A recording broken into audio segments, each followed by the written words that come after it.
आपको बताते हैं ये पूरी कहानी क्या है। दरअसल जिसे आर्मी रूटीन एक्सरसाइज बता रही है उसे पश्चिम बंगाल सरकार जो है साजिश बता रही है और कांग्रेस बीएसपी टीएमसी के साथ इस मुद्दे पे खड़ी है। बीजेपी ने पलटवार किया है, देखिए रिपोर्ट।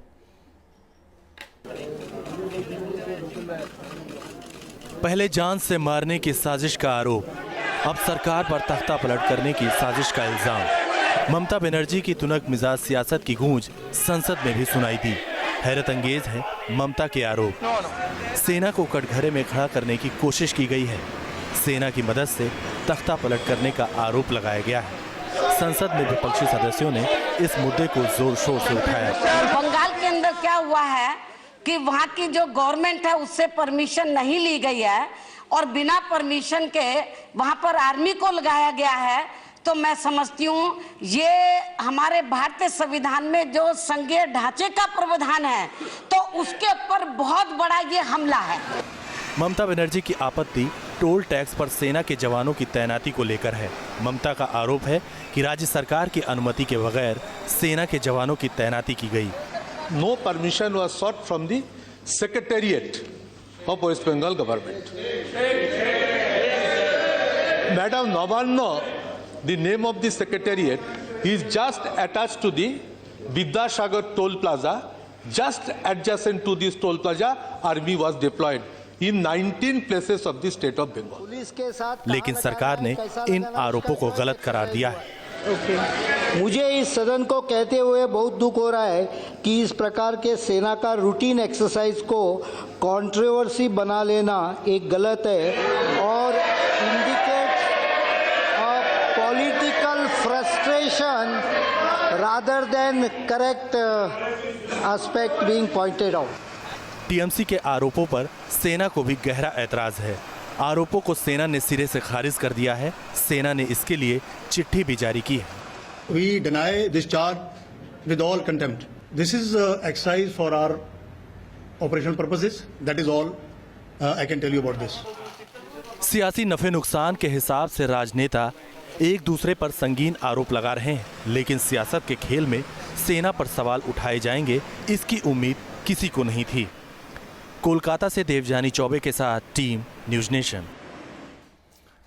और चर्चा करने के लिए मेरे साथ सुदेश वर्मा भारतीय जनता पार्टी से, प्रेमचंद मिश्रा साहब कांग्रेस पार्टी से, एमएच खान साहब बीएसपी से, आमिर हैदर साहब मेरे साथ सीपीआई लीडर सीपीआई से और मेरे साथ brigadier BD Mishra defence expert.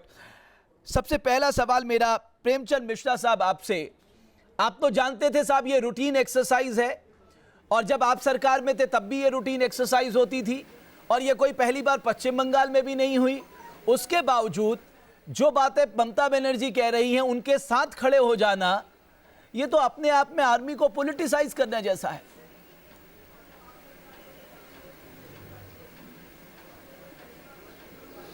नहीं, मैं इस बात से सहमत नहीं हूं।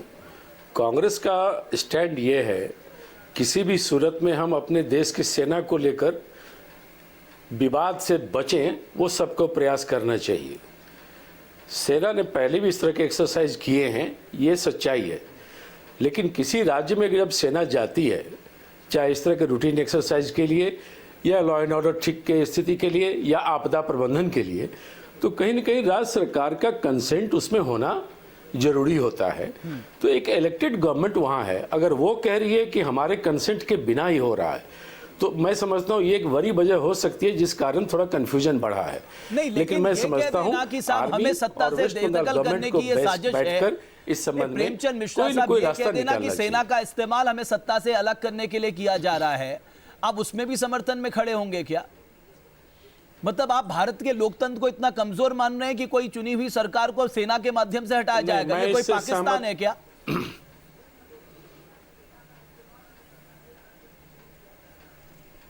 नहीं, मैं इस बात से बिल्कुल आपके बातों से मैं सहमत हूं कि इस तरह की बातें हो सकता है राजनीतिक कारणों से आई हों, लेकिन कांग्रेस पार्टी का जहां तक स्टैंड है, हम आर्मी के और आर्मी के एक्टिविटीज़ को हमेशा रिस्पेक्ट किया है और हम मानते हैं कि आर्मी को लेकर राजनीति न करना चाहिए, ना भारतीय जनता पार्टी को करना चाहिए, ना दूसरे दलों को करना चाहिए। और आर्मी अगर ये कह रही है कि हमने प्रॉपर इंफॉर्मेशन दे के वहाँ ऑपरेशन स्टार्ट किया, ये टोल पर जाने का काम किया है, और वेस्ट बंगाल गवर्नमेंट साथ में कहती है जो इलेक्टेड गवर्नमेंट है कि नहीं हमें कोई जानकारी नहीं है, तो इस कन्फ्यूजन को दूर कौन करेगा? तो मैं समझता हूँ प्रधानमंत्री को ऐसे मामले में हस्तक्षेप करना चाहिए और राज्य सरकार और सेना के बीच में एक एमिकेबल सिचुएशन तैयार होना चाहिए। बहुत इसको लेकर अगर कोई विवाद बनता है तो अच्छी बात आप लोगों को भी सोचना चाहिए कि इस तरह के मामले को पॉलिटिसाइज ना किया जाए। सुदेश वर्मा साहब, एक छोटी सी बात थी, एक खत आप मुख्यमंत्री को लिखवा देते, एक आप चीफ सेक्रेटरी को लिखा देते, एक डीजीपी साहब को लिखवा देते, ये सारा विवाद होता ही नहीं। आपने लोकल एडमिनिस्ट्रेशन को जानकारी दी, लगे हाथ इनको भी चिट्ठी भेज देते। रमेश जी, आपने आखिरकार हमें घेरने की सोच ली। आप सोचिए, ममता जी सेना की बात कर रहा हूं। ममता जी मावरिक हैं, सेना ईस्टर्न कमांड का हेडक्वार्टर है कोलकाता। अगर वो एक्सरसाइज करते हैं उनको परमिशन की जरूरत नहीं है, ये यूनियन ऑफ इंडिया है, स्टेट जो है ऑटोनोमस है, लेकिन एक हद के बियॉन्ड नहीं है।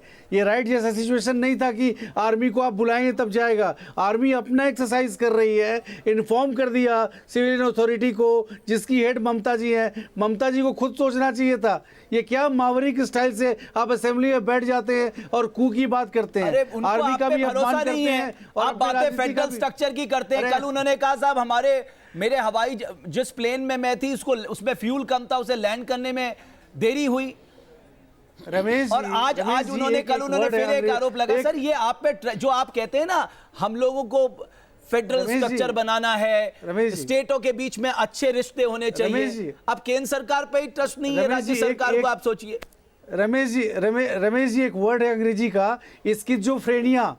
आपने डिल्यूजन में कुछ इमेजिन कर लेते हैं सपने में, और उसके बाद उसी तरह एक्टिंग करने लगते हैं। दो व्यक्ति राजनीति में एक्सपर्ट है, एक अरविंद केजरीवाल, दूसरी ममता बनर्जी। इनका क्या किया जाए? हम तो कांग्रेस से एक्सपेक्ट करते थे कि सेंसिबल लोग हैं, ये लोग सरकार में रह चुके हैं, ऐसा नहीं हो सकता है, कम से कम ये तो सही बात करेंगे। लेकिन मोदी जी को अपोज करने के चक्कर में इनकी आंख पर भी पर्दा पड़ा हुआ है। क्या करिएगा बताइए? केजरीवाल और बीजेपी में कोई अंतर नहीं है। सुदेश जी, केजरीवाल का जो एक्शन है वही तो आपके नरेंद्र मोदी का है। तो उत्तर प्रदेश में भी ये एक्सरसाइज की, सेना ने बिहार में भी ये एक्सरसाइज की, सेना ने झारखंड में भी ये एक्सरसाइज की।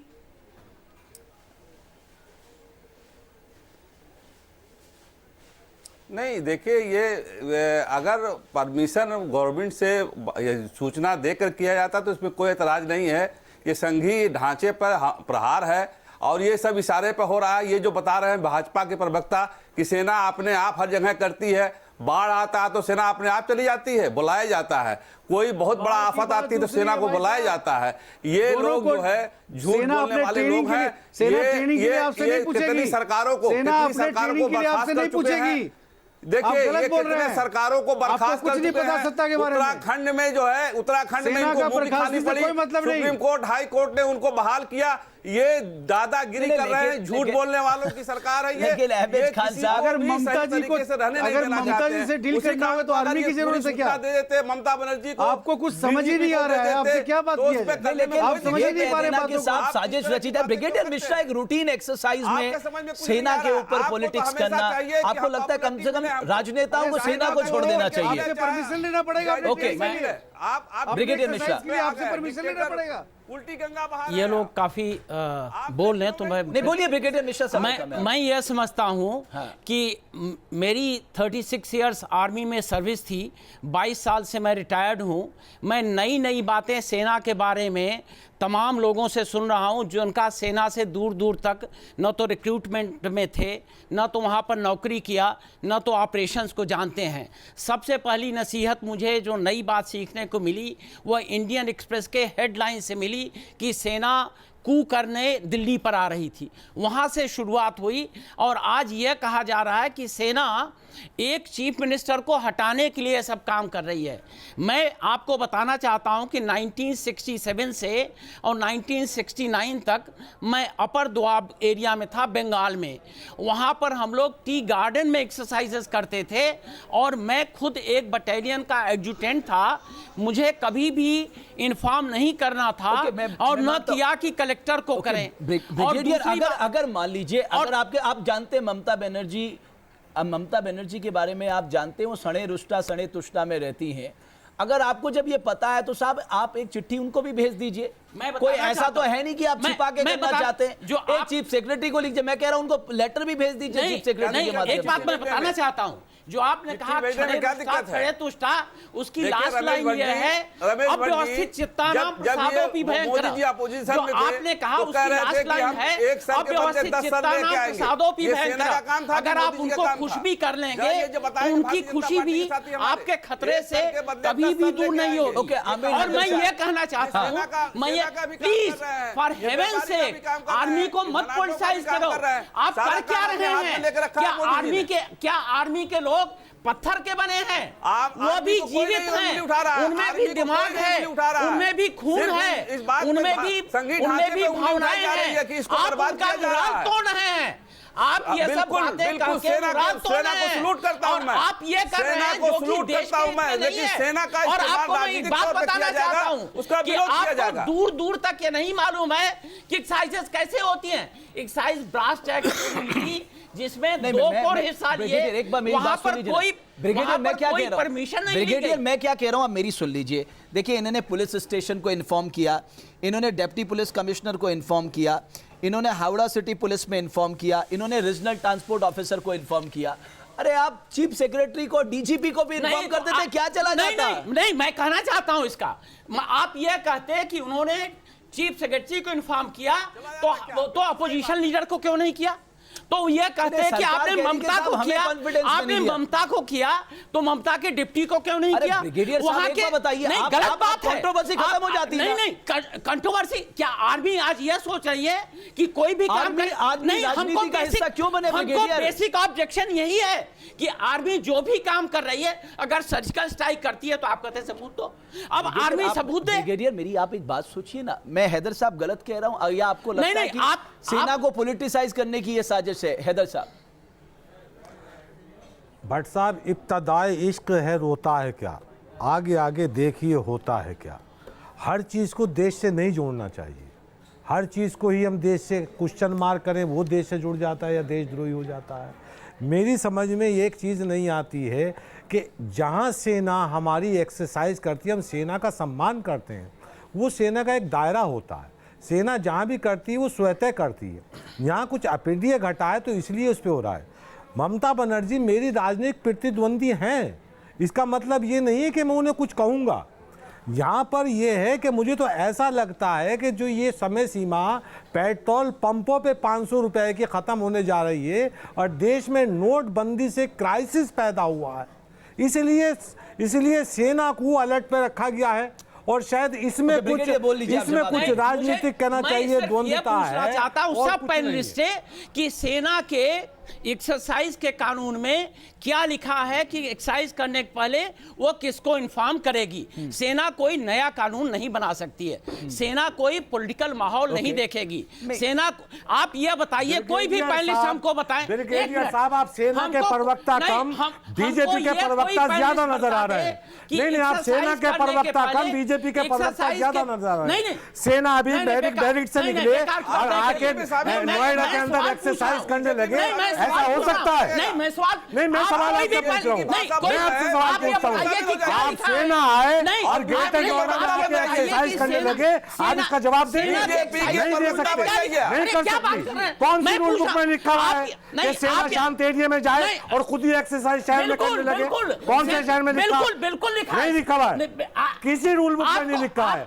सेना का सुन लीजिए, कौन सी सेना में एक्सरसाइज किए? सुन लीजिए, मेरे घर के 10 आदमी सेना के अंदर मौजूद है। इसके माने नहीं है, इसके माने ये नहीं है कि आपको वो तजुर्बा है जो हमें है।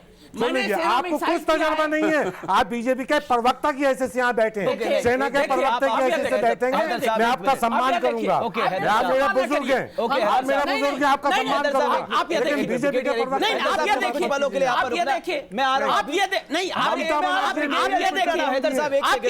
ममता बनर्जी मेरी राजनीतिक प्रतिद्वंदी है, मैं उनके खिलाफ बोल सकता था, लेकिन ये संघीय ढांचे पर हमला है, ये संघीय ढांचे पर हमला है। प्रेमचंद मिश्रा साहब, अगर ये एक रूटीन एक्सरसाइज है जैसा भी कहा जा रहा है और रूल्स के मुताबिक जैसा ब्रिगेडियर कह रहे हैं कि साहब हमने लोकल एडमिनिस्ट्रेशन को इंफॉर्मेशन दे दी थी, अब इससे ज्यादा और क्या होगा?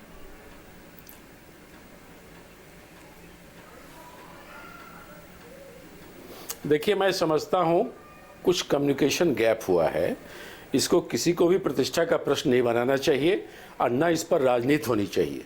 और आप अगर कह रहे हैं कि ममता राजनीति करना चाहती हैं, तो बीजेपी भी तो ये करती रही है। सर्जिकल स्ट्राइक तो भी हमने हाल में देखा है किस तरह से मोदी जी का पोस्टर लगा लगा के लोगों ने इसको भुनाने की कोशिश किया। तो आर्मी को अलग रखिए, आर्मी को पॉलिटिक्स से अलग रखिए, और आर्मी को लेकर कोई कंट्रोवर्सी क्रिएट न करे कोई पॉलिटिकल पार्टी। ये सबसे हमारी प्रार्थना सुदेश वर्मा साहब, है। अगर ममता बनर्जी को प्रॉपर इन्फॉर्मेशन हुआ रहता, सुदेश वर्मा साहब आप जवाब दे दीजिए प्रेमचंद मिश्रा साहब का। है कि उनको ये लगता है कि बड़ा अच्छा होता कि प्रेमचंद जी बहुत अच्छा होता, रमेश जी कि प्रेमचंद जी बहुत अच्छा होता। प्रेमचंद जी सुन लीजिए, थोड़ा सा हमको भी बोल लेने दीजिए। प्रेमचंद जी बड़ा अच्छा होता कि ये बात आप ममता जी को बताते, न कि पार्लियामेंट में हंगामा करने की कोशिश करते। इस तरह की बात कभी भी नहीं हुई, इतनी इररिस्पॉन्सिबल बात, और उसके बाद आप हमें ही सिखा रहे हैं। आप ये बताइए कि पार्लियामेंट में हंगामा नहीं किया है, अपनी सेना को उस चीज को उठाया है अपने ही देश आप में। पार्लियामेंट में सुनिए, आपको सीखना होगा ना।